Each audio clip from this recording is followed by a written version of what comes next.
저와 여러분 교독하신 후에 마지막 절인 합독하시겠습니다. 그러므로 그리스도 안에 무슨 권면이나 사랑의 무슨 위로나 성령의 무슨 교제나 긍휼이나 자비가 있거든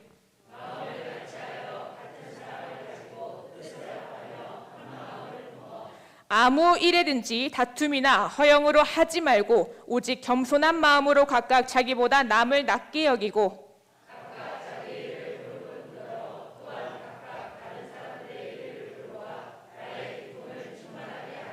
너희 안에 이 마음을 품으라. 곧 그리스도 예수의 마음이니 하나님의 본체시나 하나님과 동등됨을 취할 것으로 여기지 아니하시고 오히려 자기를 비워 종의 형체를 가지사 사람들과 같이 되셨고 사람의 모양으로 나타나사 자기를 낮추시고 죽기까지 복종하셨으니 곧 십자가에 죽으심이라. 아멘. 사랑하는 목사님 나오셔서 말씀 선포해 주실 때 내 마음의 잔을 비우시고 다시 말씀으로 채우시는 시간 되시기 바랍니다. 아멘.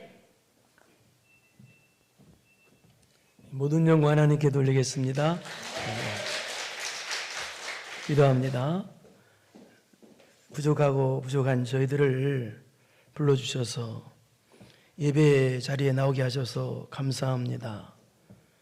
많은 사람 가운데 우리를 택하셔서 하나님의 자리에 나오게 하시고 또 우리가 하나님께 예배드리며 우리의 정성을 모두어 하나님께 드렸습니다. 11조 감사 기타 여러 가지 예물을 드렸사오니 주여 이들의 예물을 받으시옵시고 또 하나님께 영광 돌리는 삶을 또 이들이 사는데 또 승리하는 복이 이들에게 넘쳐나게 하여 주옵소서. 매사에 감사할 일뿐이 없는데 혹시 우리는 이번 주간에도 불평하고 살았지 않았는가 용서하여 주시고 이제부터 감사 승리하며 살 수 있는 복 있는 성도들 되게 하옵소서. 하나님 아버지 우리는 부족하오니 우리에게 힘을 주시어서 날마다 승리하는 성도들 되게 하옵소서. 예수님의 이름으로 기도드리옵나이다. 아멘. 바울 사도가요 2차 전도 여행 때 아시아에서 복음을 전하려고 했습니다. 그런데 하나님께서는 유럽에 가서 복음을 전해라 그러셨어요. 그래서 처음에 간 곳이 빌립보라는 곳입니다. 그래서 거기서 이제 복음을 전하게 되는데요. 그래서 맨 처음에 루디아라고 하는 여인이 예수를 믿었다고 그렇게 보고 있습니다. 그래서 빌립보 교회는 이 루디아라는 여인의 집에서부터 시작되지 않았나 그렇게 보고 있습니다. 그리고 이제 빌립보 지역에서 또 귀신 붙어서 점을 쳐주는 그런 귀신 붙은 여종, 근데 그 주인들이 많이 있었는데요. 그 고쳐주는 관계로 또 바울 사도가 많은 매를 맞고 또 착고에 채워지고 그래서 빌립보 감옥에 갇히게 됩니다. 억울하게. 그럼에도 불구하고 바울 사도는 하나님께 감사하고 하나님께 찬양하고 하나님께 기도를 합니다. 그래서 하나님의 놀라운 역사가 일어나서 바울 사도가 감옥에서 나오게 되죠. 이 사건을 때문에 감옥의 간수가 예수를 믿고 식구들이 다 예수를 믿는 역사가 생깁니다. 그래서 이 빌립보 교회가 세워지게 된 동기는 순수하게 예수를 믿는 그 루디아라고 하는 그 여인의 순수한 봉사와 또 고난 가운데서 세워진 교회거든요. 그래서 고난을 통해서 세워진 교회가 빌립보 교회다 그렇게 보고 있습니다. 그리고 이후 약 11년 정도 흐르고 난 후에 바울 사도가 복음을 전하다 로마 감옥에 1차로 갇히게 됩니다. 그때 감옥 안에서 감옥 바깥에 있는 빌립보 교회에게 편지를 보낸 것이 이것이 빌립보서입니다. 그런데 바울 서신을 통해서 보면은 이 빌립보 교회는 이 데살로니가 교회와 함께 아주 모범적인 교회였습니다. 그런데 아무 문제도 없이 다 훌륭한 교회다 그렇지는 않습니다. 이 세상의 모든 교회는 부족한 사람들이 모이는 교회이기 때문에요. 그렇기 때문에 다 문제가 있습니다. 이 데살로니가 교회도 문제가 있었고 오늘 하는 빌립보 교회도 문제가 있었습니다. 이 세상 모든 교회는 다 문제가 있습니다. 그래서 이 세상 교회는 다 문제가 있기 때문에 이 문제를 극복하고 하나님을 기쁘시게 하는 신앙 승리하는 성도가 되려면 우리는 어떻게 해야 되느냐 라는 것을 오늘 배우고자 합니다. 이 세상 사람들은 문제가 생기면 문제의 원인을 전부 다 다른 사람한테 돌립니다. 그리고 정치하는 사람들도 보면은 문제가 생길 때 항상 상대방에게 문제 원인을 돌리는 경우를 많이 있습니다. 그러나 성경은 그렇지 않습니다. 우리에게 문제가 생겼을 때 항상 문제 원인을 나에게서 찾으라고 그렇게 가르쳐주고 있습니다. 여러분이 예배당에 와서 오늘 응답을 받지 못하고 은혜를 받지 못하는 이유를 원인을 다른 데서 찾지 말고 나에게서 찾으라고 가르쳐주고 있어요. 그래서 항상 집에서도 여러분의 가정이 평안하고 행복한 가정이 되기 위해서는 항상 나에게서 문제를 찾고 그렇게 된다는 얘기예요. 그래야 하나님을 기쁘시게 하는 신앙 승리하는 성도 가정이 될 수 있다는 얘기예요. 오늘 본문도 마찬가지예요. 이 땅에서 하나님을 기쁘시게 해드리는 성도가 되기 위해서는 문제의 원인을 나에게부터 찾으라는 거예요. 그래서 나부터 잘하라는 얘기예요. 하나님을 기쁘시게 해드리는 승리하는 삶을 살아라는 거예요. 다른 사람부터 어떻게 하나 그게 것이 아니라 나부터 어떻게 해야 되냐는 얘기예요. 나부터. 우리 4절을 한번 보겠습니다. 4절을 시작. 또한 각각 다른 사람들의 일을 돌보아 나의 기쁨을 충만하게 하라. 각각 자기부터 자기 신앙 점검부터 할 줄 알아야 된다는 얘기예요. 그리고 하나님의 기쁨을 충만케 하라. 여기 나의 기쁨을 충만하게 하라. 이 말은 바울사도를 기쁨을 충만하라는 말도 되지만 그런 뜻이 아닙니다. 이 말씀이 바울사도를 통해서 전해졌지만 그러나 하나님 말씀이기에 하나님을 대신한 말씀이기에 나의 기쁨을 충만하게 하라. 이 말은 바로 하나님을 기쁘시게 하는 성도라는 거예요. 그러니까 나부터 내 신앙 점검부터 하고 그 다음에 나부터 하나님을 기쁘시게 해드리는 성도가 되어라 라는 뜻입니다. 그럼 나부터 내가 먼저 하나님을 기쁘시게 해드리는 성도가 되려면 어떻게 해야 될까요? 그것이 오늘 본문의 내용입니다. 나부터 내가 먼저 하나님을 기쁘시게 해드려야 되잖아요. 그러면 내가 하나님을 기쁘시게 해드리는 성도가 되려면 어떻게 해야 되느냐? 1절을 보겠습니다. 시작. 그러므로 그리스도 안에 무슨 권면이나 사랑의 무슨 위로나 성령의 무슨 교제나 긍휼이나 자비가 있고, 여기 그러므로라는 말은요 오늘 2장 1절이잖아요. 이게요. 그러니까 앞에 1장을 크게는 받는 말이고 또 작게는 앞에 1장 끝부분 1장 29절에서 30절을 받는 말입니다. 이게 1장 29절부터 30절까지 받는 말이니까 1장 29절 한번 보겠습니다. 그리스도를 위하여 너희에게 은혜를 주신 것은 다만 그를 믿을 뿐 아니라 또한 그를 위하여 고난도 받게 하려 하여. 자, 이 말은 하나님께서 예수를 믿는 성도들에게 특권과 은혜를 주셨다는 거예요. 그 특권과 은혜를 주신 것이 뭐냐? 첫째는 내가 그를 믿을 뿐 아니라. 이게 무슨 말이에요? 예수님이 믿어지는 복입니다. 믿어지는 건 떨락 은혜자 특권이에요. 두 번째는 여러분에게 주신 특권이자 은혜가 뭐냐? 그를 위하여. 그가 누구예요? 예수님. 예수님을 위하여 고난도 받게 하려 함이라. 예수님 때문에 예수님을 위하여 고난받는 것이 여러분에게 주어진 최고의 특권이자 은혜자 복이라는 거예요. 이거라. 그러니까 우리는 어때요?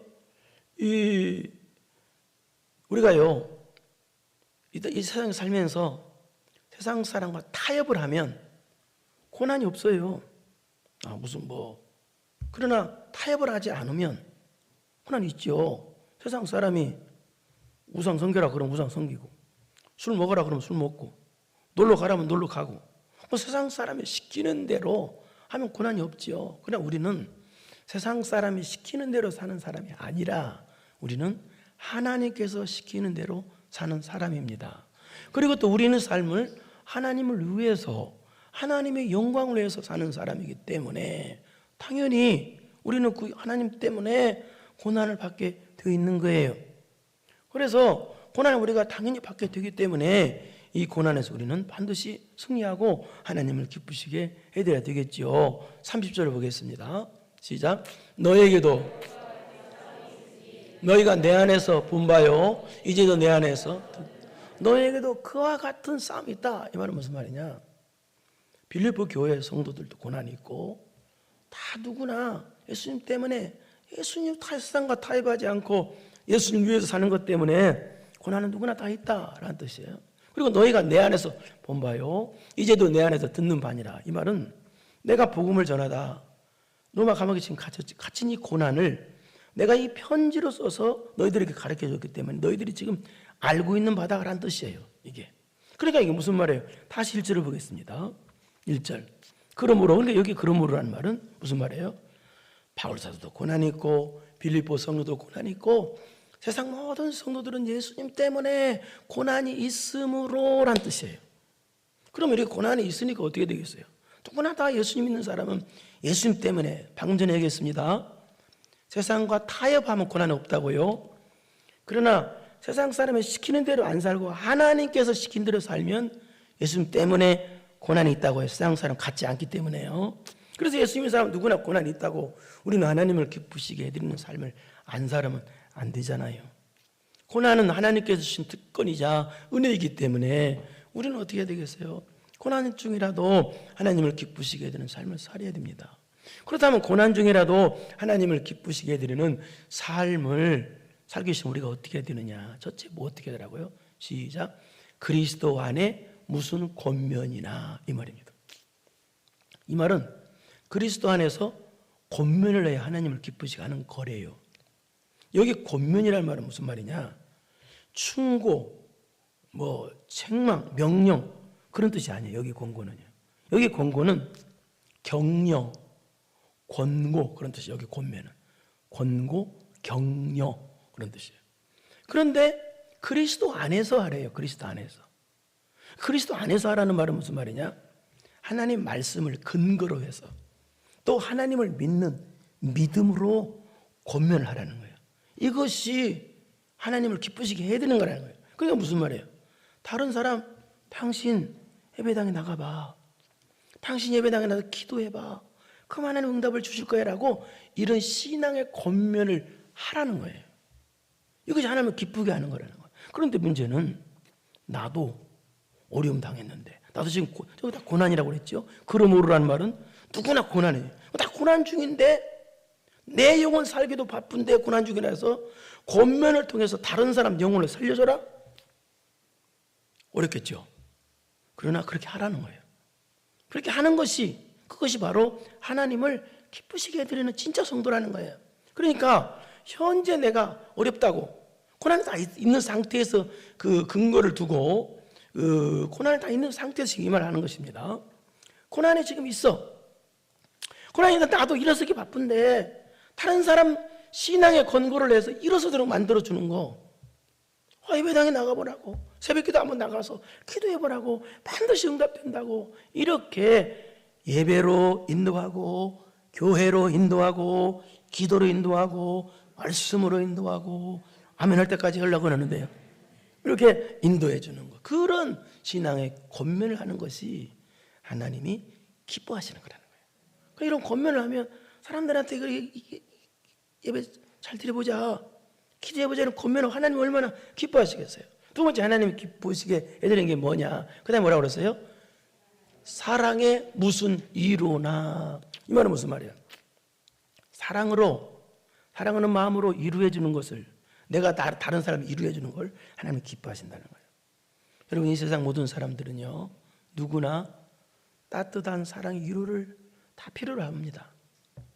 특히 고난 중에 있는 사람들은요 더 위로를 받고 싶은 거예요. 받고 싶은 거라고요. 위로를 고난 중에 있으면요. 그런데 여기서는요 나도 고난 중에서 위로 받아야 될 처지인데 다른 사람을 사랑으로 따뜻하게 위로를 해주라는 거예요. 이거 가능합니까? 나도 죽겠는데 다른 사람을 사랑으로 위로해주 가능하겠어요? 그러나 이것이 100% 가능합니다.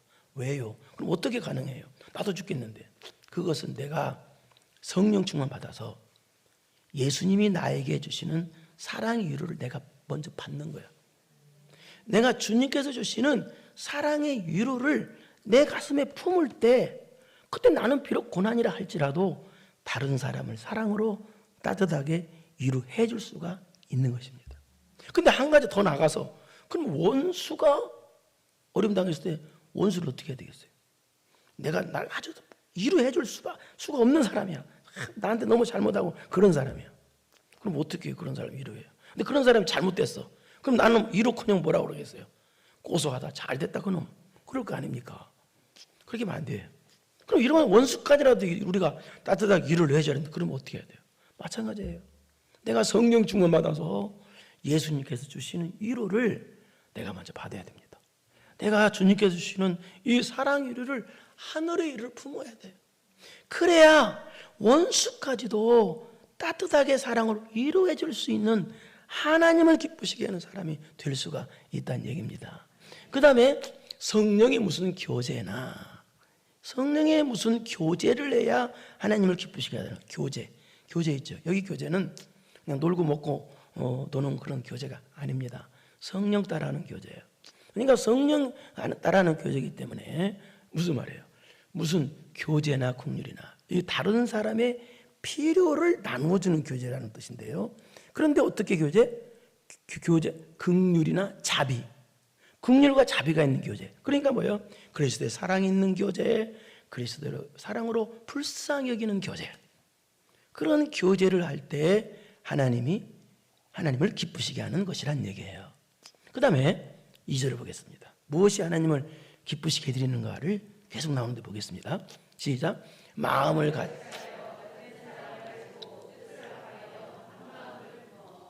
같이하여 같은 사랑을 가지고 뜻을 합하여 한 마음을 품어.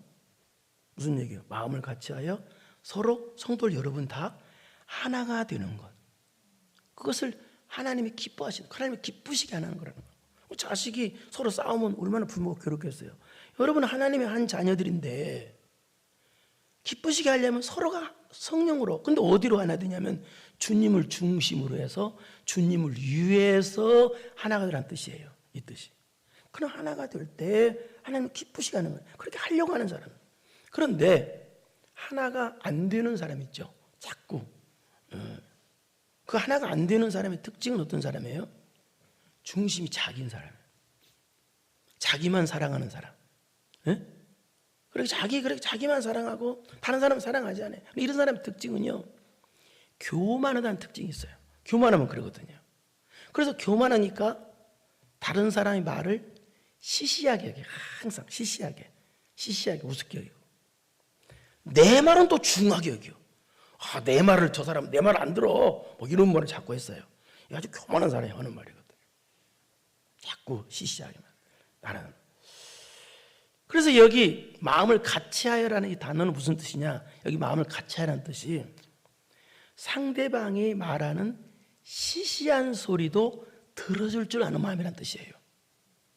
상대방이 말하는 시시한 소리도 들어줄 마음이 있어야 하나가 될 거 아닙니까? 무시하는데 어떻게 하나가 돼요? 그럼 어떻게 돼요? 사랑하는 마음. 그래서 사랑이 있어야 되겠죠.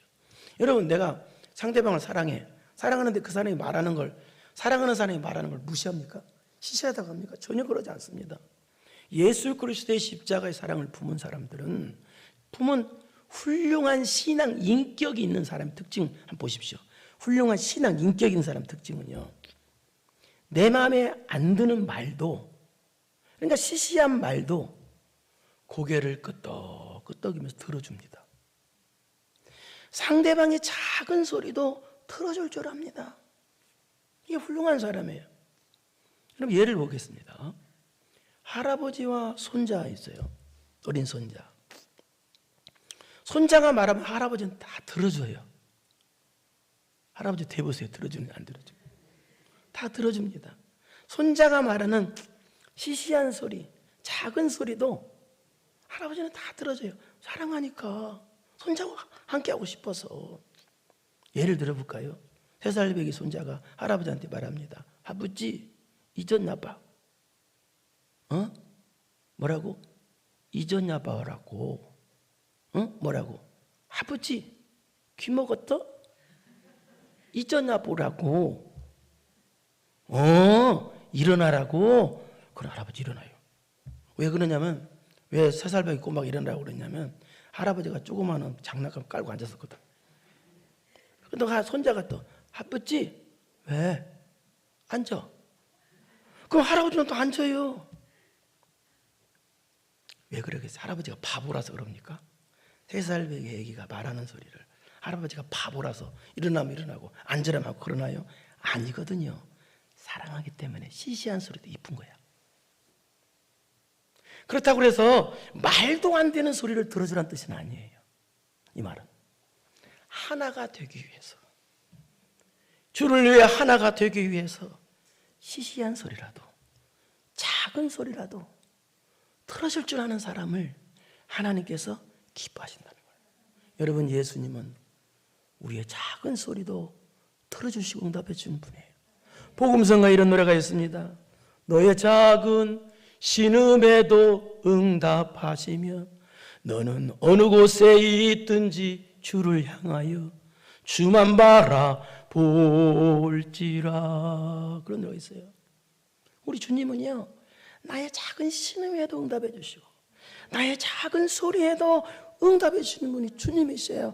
그러므로 우리들도, 그런 예수님만큼 우리들도 어떻게 돼요? 하나가 되기 위해서 작은 소리, 시시한 소리도 들어줄 줄 아는 사람이 되어야 된다는 얘기입니다.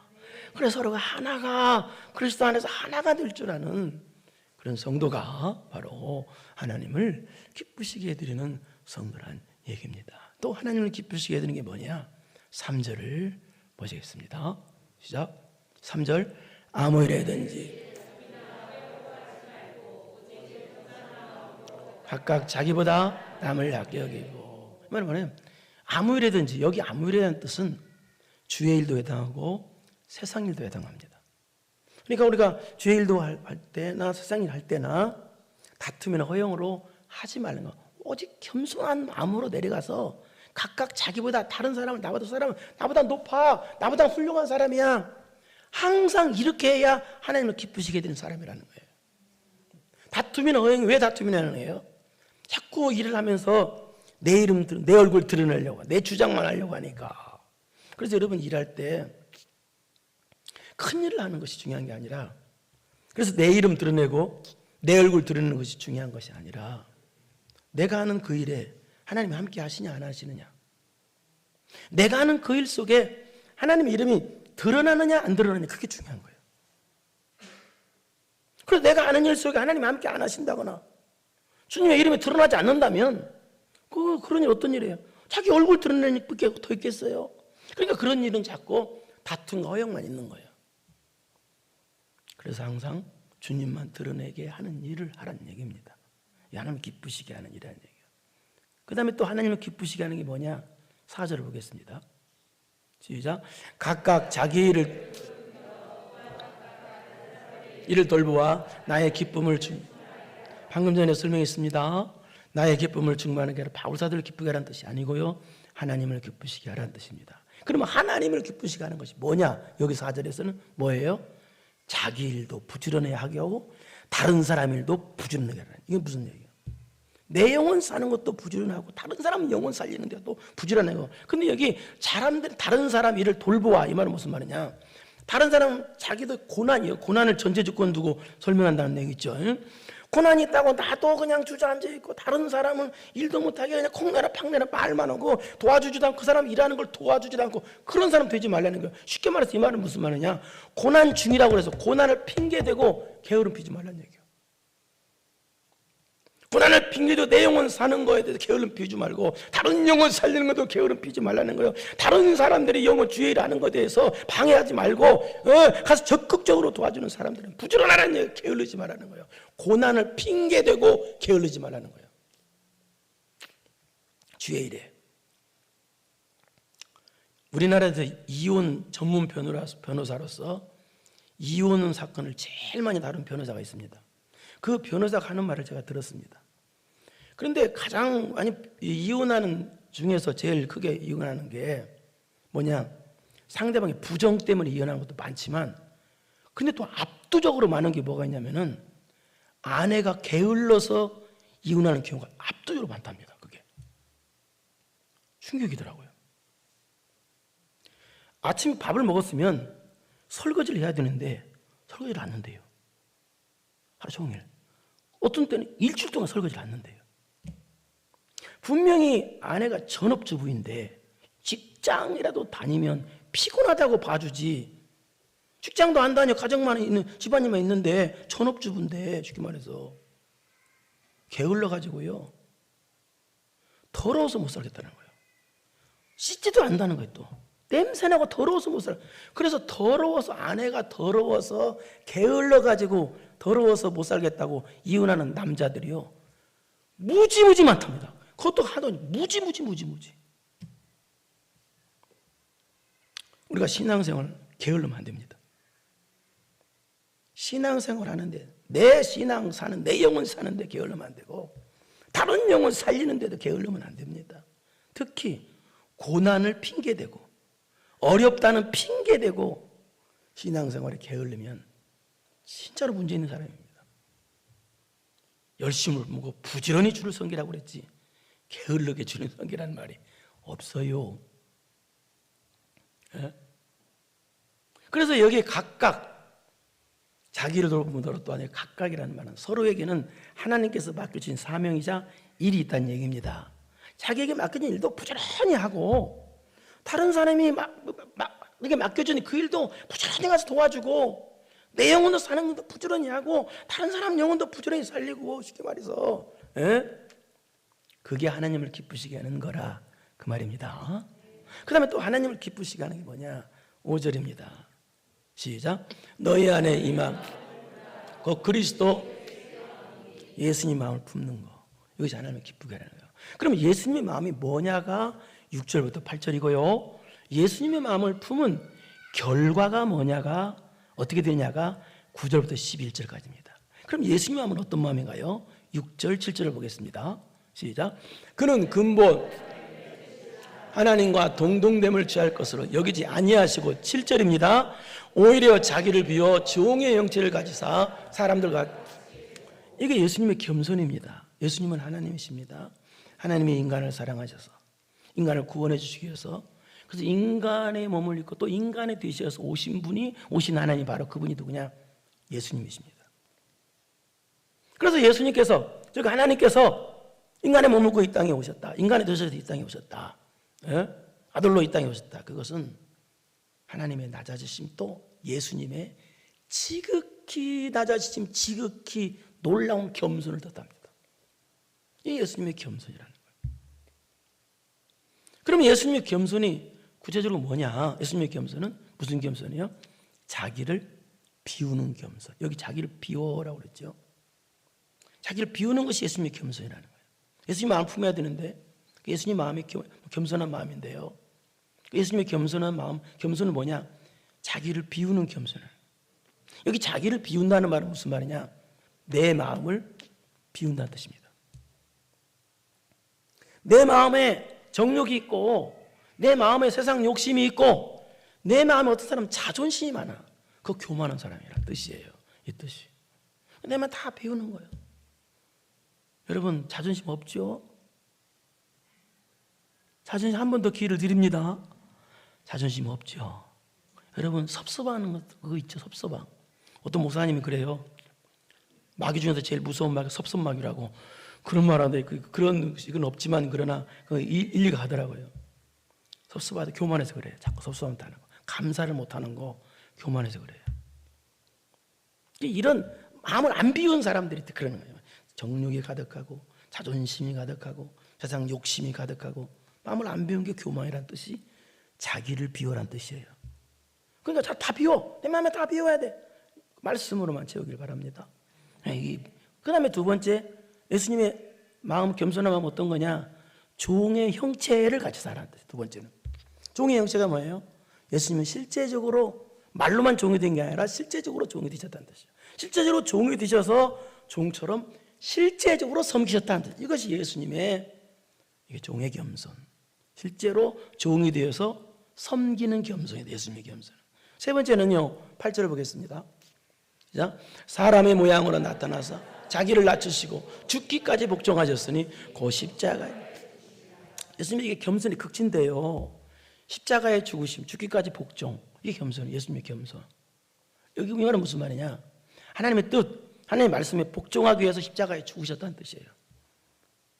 그러니까 예수님의 겸손은 십자가에 죽으시기까지 복종하는 겸손.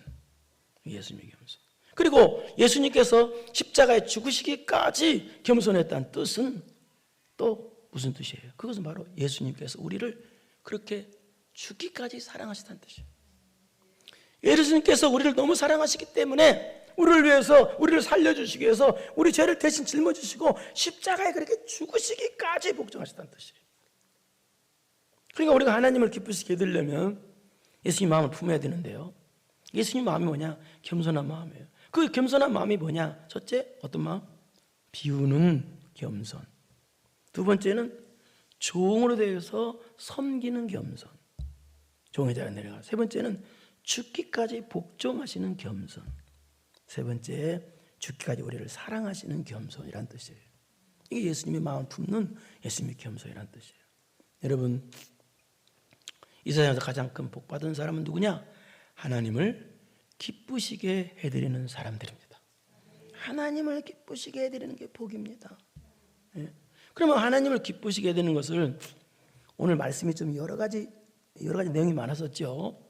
여기서 한마디로 묶으라면 뭐예요? 하나님을 기쁘시게 하는 것이, 즉 예수님의 마음을 품으라는 것이 되겠죠. 예수님의 마음으로 내 마음이 바뀌어지라는 것이 되겠죠. 그런데 여러분, 이것이 하나님 기쁘시게 하는 것인데 내 마음 바꿔주는 거 쉬워요? 안 쉬워요? 어려워요. 잘 안 돼요. 내 마음 바뀌어지는 게. 성도가 돈 벌고 자기 벌어먹고 살기는 열심을 내는데, 노력을 하는데, 근데 내 마음이 예수님 마음이 되고 그리스도의 마음을 품기 위해서 노력을 하지 않는다면 문제가 있는 성도예요. 노력을 해야 돼요. 하나님이 내 마음 바꿔주겠지, 그러면 곤란합니다. 내가 그리스도의 마음을 품기 위해서 죽으라고 노력을 해야 돼요. 갈라디아서 4장 19절 한번 보겠습니다. 시작. 나의 자녀들아, 너희 속에 그리스도의 형상을 이루기 다시 너희를 위하여 해산하는. 이 말은 무슨 말이냐? 바울 사도가 갈라디아 성도들이 그리스도의 형상 이루기까지 해산하는 수고, 이게 무슨 말이야? 죽으라고 노력했다는 거예요. 너희들이 예수님의 마음을 품는 성숙한 성도 되게 하기 위해서, 그렇게 만들기 위해서 바울 사도는 아주 죽으라고 노력을 했다는 거예요. 이게 그 뜻이에요. 바울 사도만 노력해야 되나요? 아니에요. 여러분이 그리스도의 마음 품기 위해서, 예수님의 마음으로 내 마음이 바꿔지기 위해서 여러분도 죽으라고 노력을 해야 된다는 얘기예요. 또 노력하고 또 노력하는 거예요. 내 마음을 가만히 놔두면요, 사람의 마음은요 자동적으로 악해집니다. 사람은 자동적으로 교만해지고요. 이 마음이 그래요. 그렇기 때문에 노력을 해야 돼요. 내 마음이 순수해지기 위해서 노력하고, 내 마음에 그리스도의 마음을 품기 위해서, 예수님의 마음 담기 위해서 날마다 노력을 해야 돼요. 예? 그 노력도 안 하면 어떻게 돼요? 예수님의 사람들이. 예? 그건 해야죠, 자기가. 예? 돈 들어가는 것도 아니고. 그래서 여러분, 예수님의 마음으로 내 마음이 바뀌어질 수 있도록 날마다 노력을 해서 하나님을 기쁘시게 해드리는 여러분 되기를 축원합니다. 걸어가시고 내려오신 아버지 하나님 감사합니다. 이 세상에서 가장 큰 복은 하나님을 기쁘시게 해드리는 복입니다. 나는 지금 하나님을 기쁘시게 해드리고 있는가? 아니면 하나님을 답답하게 만들고 있는가? 나는 어떤 존재인가? 하나님을 기쁘시게 해드리는 존재인가? 어떤 존재인가? 아버지, 하나님을 기쁘시게 해드리는 복 있는 성도들 되게 하옵소서. 그래서는 내 마음이 예수님 마음으로 바뀌어지기 위해서 날마다의 부단한 신앙의 노력이 있는 성도들 되게 하옵소서. 예수님의 이름으로 기도드리옵나이다. 아멘. 이제는 우리 구주 예수 그리스도의 은혜와 전능하신 하나님 아버지의 무한하신 사랑하심과 성령님의 교통교제 감동 감화하심이 예수님의 마음을 품어서 예수님의 마음으로 바뀌어져서 하나님을 기쁘시게 되기로 마음 깊이 결단하고 돌아가는 사랑하고 사랑하는 성도들 머리머리 위에 이제로부터 영원토록 함께 있을지어다. 아멘.